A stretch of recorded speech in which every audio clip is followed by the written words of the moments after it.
ఇక ఏపీ ప్రభుత్వం అయితే మాత్రం మద్యం పాలసీపై కార్యాచరణ అయితే మాత్రం ప్రకటించింది. మొత్తానికి అక్టోబర్ 1 నుంచి అయితే మాత్రం కొత్త బ్రాండ్లు అయితే మాత్రం ఏపీలోకి తీసుకురావడం తెలిసింది. అంటే గతంలో 2014లో ఏ విధంగా ఉన్నాయో అప్పుడు బ్రాండ్లు ఏ విధంగా ఉన్నాయో ఆ విధానాన్ని కొనసాగించేటటువంటి అవకాశాలు ఉన్నాయి. మొత్తానికి అంటే ప్రజలకు దగ్గరయ్యే విధంగా, అంటే ప్రజలకు అందుబాటులో ఉండే విధంగా గత ఎన్నికల సమయంలో కూడా ఏపీ సీఎం చంద్రబాబు నాయుడు ఎన్నికల సందర్భంగా అప్పుడు కొన్ని మద్యం గురించి అయితే మాత్రం ఆయన వ్యాఖ్యానించడం జరిగింది. నాణ్యమైన మద్యాన్ని ఏపీ ప్రజలకు అందుబాటులోకి తీసుకొస్తాం తక్కువ ధరలో అని కూడా చెప్పడం జరిగింది.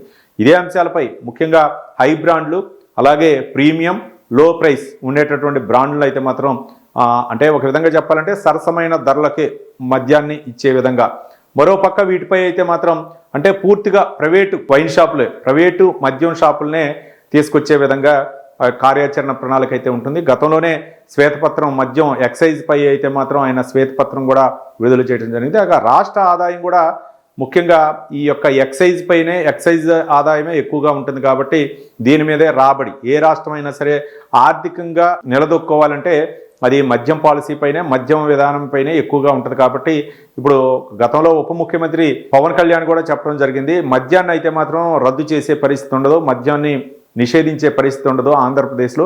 కాబట్టి దానిపై ఒక పాలసీ అయితే మాత్రం ఉంటుంది. ఒక క్వాలిటీ అవ్వచ్చు, లేకపోతే పేద ప్రజలకి అందుబాటులో ఉండే విధంగా అయితే మాత్రం మద్యం పాలసీ ఉంటుందని చెప్పారు. మొత్తానికి అంటే హై బ్రాండ్ల రేట్లు మాత్రం ఎటువంటి అంటే తగ్గించే పరిస్థితి ఉండదు. ఇక ప్రీమియం అవ్వచ్చు, లేకపోతే లో ప్రైస్, గత ప్రభుత్వం ఏదైతే ఎక్కువ ధరలను పెంచిందో వాటన్నిటిని కూడా తగ్గించేటటువంటి పరిస్థితి.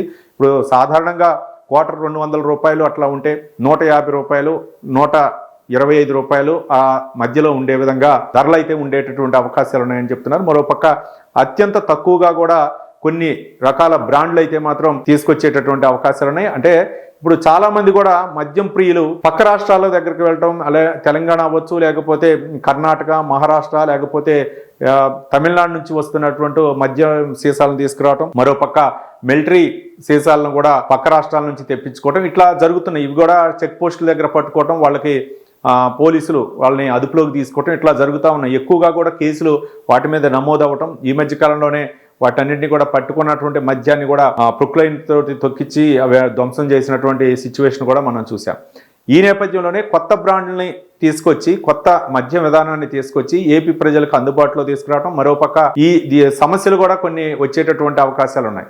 ఎందుకంటే మద్యం రేట్లని నియంత్రించాలా, మరోపక్క ప్రైవేటు వ్యక్తుల చేతుల్లోకి వెళ్తే మద్యాన్ని మరి విచ్చలవిడిగా అమ్ముతారు, ఎంఆర్పీ ధర కంటే ఎక్కువగా అమ్మే అవకాశాలని వాటిని నియంత్రించాలా, మరోపక్క బార్ అండ్ రెస్టారెంట్లకి ఎక్కువగా లైసెన్స్ ఇవ్వాల్సిన అవసరం ఉంటుంది, మరోపక్క వాళ్ళు కూడా రేట్లు ఎక్కువగా పెంచే ఉండదు. ప్రభుత్వ ఆదాయానికి అయితే మాత్రం బార్ అండ్ రెస్టారెంట్లు ఎక్కువగా లైసెన్స్లు ఇస్తా అంటే మాత్రం వాటి నుంచి కూడా ఆదాయం వచ్చే అవకాశాలు ఉన్నాయి. మరోపక్క పర్మిట్ రూమ్ కూడా పక్కన ఇచ్చేటటువంటి అవకాశాలు ఉన్న నేపథ్యంలో, మరోపక్క బెల్ట్ షాపులు కూడా విచ్చలవిడిగా వెలిసివేటటువంటి అవకాశాలు ఉన్న నేపథ్యంలో మరి ప్రభుత్వం పాలసీ ఏ విధంగా ఉండబోతుంది, మరోపక్క వీటన్నిటిని కూడా నియంత్రించడానికి, మరోపక్క ఆరోగ్యానికి హాని కలగనటువంటి మద్యాన్ని అయితే మాత్రం అందుబాటులోకి తీసుకొస్తానటువంటి రాష్ట్ర ప్రభుత్వం మరి ఏ విధంగా ఈ పాలసీ ఉండబోతుందో మనం వేచి చూద్దాం.